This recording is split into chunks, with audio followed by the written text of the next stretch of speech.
मुख्यमंत्री सुखविंदर सिंह सुक्खू ने शनिवार को अपने व्यवस्था परिवर्तन के कार्यकाल का दूसरा बजट पेश किया। सीएम सुक्खू द्वारा पेश किए गए बजट को प्रदेश सरकार आयुष व युवा खेल मामले के मंत्री यादविंदर गोमा ने ऐतिहासिक करार दिया है। गोमा ने कहा कि मुख्यमंत्री सुखविंदर सिंह सुक्खू ने बजट में हर वर्ग को राहत पहुंचाने का प्रयास किया है और प्रदेश में खिलाड़ियों और खेल को प्रोत्साहन देने के लिए बड़े ऐलान किए हैं। युवा खेल व आयुष मंत्री यादविंदर गोमा ने कहा कि मुख्यमंत्री सुखविंदर सिंह सुक्खू ने अपने दूसरे बजट में प्रदेश के सभी वर्गों का ध्यान रखा है और प्रदेश के सभी वर्गों को राहत पहुंचाने का प्रयास किया है। मुख्यमंत्री सुखविंदर सिंह सुक्खू नई खेल नीति को मंजूरी दी है। जगह जगह स्टेडियम बनाने सहित सभी वर्गों के खिलाड़ियों को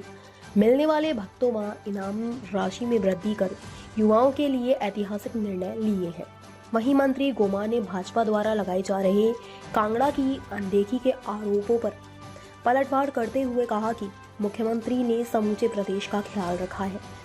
कांगड़ा में हवाई अड्डे विस्तारीकरण पर्यटन को बढ़ावा देने के लिए कार्य किया है। किसी भी तरह की अनदेखी नहीं की गई है। अनदेखी भाजपा के दिमाग में है। सबसे पहले तो मैं आपके चैनल के माध्यम से सभी दर्शकों का धन्यवाद भी करता हूं और प्रदेश के मुखिया ठाकुर सुखविंदर सिंह सुक्खू जी को अपने दूसरे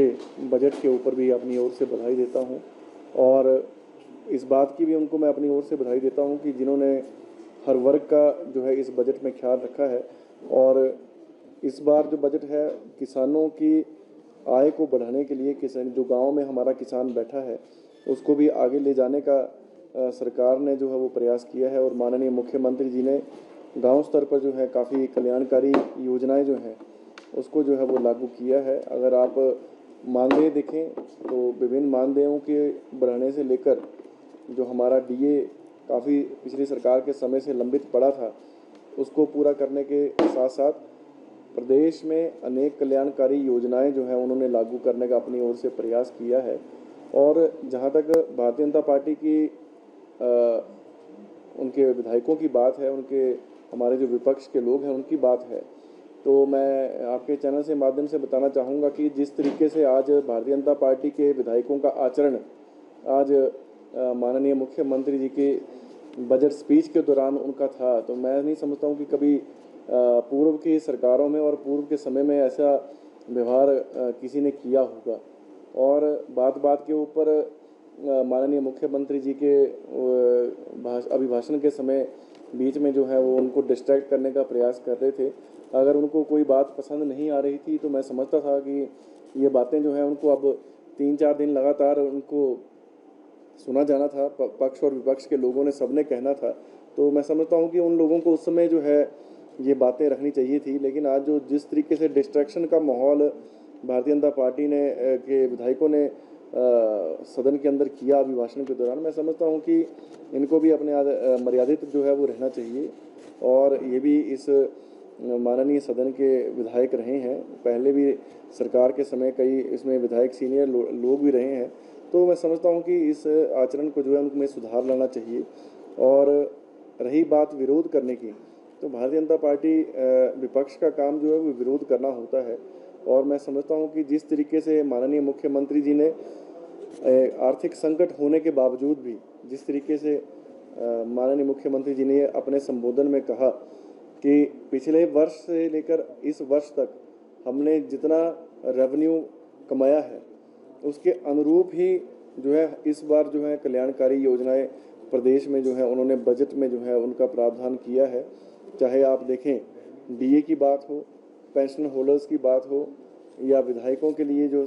राशि बढ़ाई है, अन्य जो भी हमारे कार्य क्षेत्र के काम हैं प्रदेश हित में जो है उन्होंने अपनी ओर से प्रयास किया है कि इस बजट में जो है उसको जो है वो पूरा किया जाए। माननीय मुख्यमंत्री जी का ये प्रयास है कि जिस तरीके से प्रदेश में और देश में जो है नशे का प्रचलन जो है आज की तारीख में बढ़ गया है, हमारा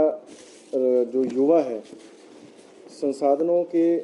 सीमित होने के कारण जो है अपना ध्यान जो है खेलों के प्रति जो है वो केंद्रित नहीं कर पा रहा है। और माननीय मुख्यमंत्री जी ने मुझसे इस बारे में पहले भी चर्चा की थी और मैंने भी उनसे आग्रह किया था और उन्होंने कहा कि इस बार हम जो है कई कल्याणकारी योजनाएं जो है हमारे खिलाड़ियों के लिए जो है और खेलों के लिए जो है वो लेके आएंगे। जिसके अनुरूप आज उन्होंने हमीरपुर में, ऊना के पंजोआ में, मनाली बदरोल में, रहन में, डेरा में, खरी नदौन में, कसुमटी में, जयसिंहपुर में, ढली बाईपास में जो है इंडोर स्टेडियम्स की जो है बहुउद्देशीय इंडोर स्टेडियम जो है उनको बनाने की घोषणा की है। मैं समझता हूँ कि हर विधानसभा क्षेत्र की इच्छा है कि उनके विधानसभा क्षेत्र में भी एक इंडोर स्टेडियम बने, लेकिन जितने हमारे पास संसाधन हैं, माननीय मुख्यमंत्री जी ने प्रयास किया है कि हमारे फर्स्ट फेज़ में जो है लगभग जो है 10 ये इंडोर स्टेडियम जो है इस साल जो है वो बन के तैयार होंगे। और मैं उम्मीद रखता हूं कि अगर इस साल हमें 10 इंडोर स्टेडियम का माननीय मुख्यमंत्री जी ने बजट उपलब्धता करवाई है, तो इस तरीके से अगर आप एक से एक साल में अगर 10-10 और आते हैं तो पूरे विधानसभा क्षेत्रों में मैं ये नहीं कह सकता कि 100% ही बन जाएंगे, लेकिन कई जगह पहले से भी स्थापित किए गए हैं और कई जगह जो है बनने भी हैं। तो लगभग जो है हमारे 40 के करीब आने वाले समय में जो इंडोर स्टेडियम है वो आराम से जो है वो माननीय मुख्यमंत्री जो है वो बढ़ा सकते हैं। और जो प्राइज़ मनी बजट था जो पिछले सरकार के समय जो है, अगर इस सरकार की तुलना हम करें तो पिछले सरकारों के समय में इसका बजट जो है हमारा प्राइज़ मनी जो है उसका बजट सालाना हुआ करता था 7 करोड़, और जैसे कि आज माननीय मुख्यमंत्री जी ने बढ़ाकर जो है 19 करोड़ 30 लाख के करीब जो है उसको किया है। हमारे चैनल को सब्सक्राइब करें और बेल आइकन को दबाना ना भूलें ताकि हर खबर की नोटिफिकेशन आपको मिलती रहे।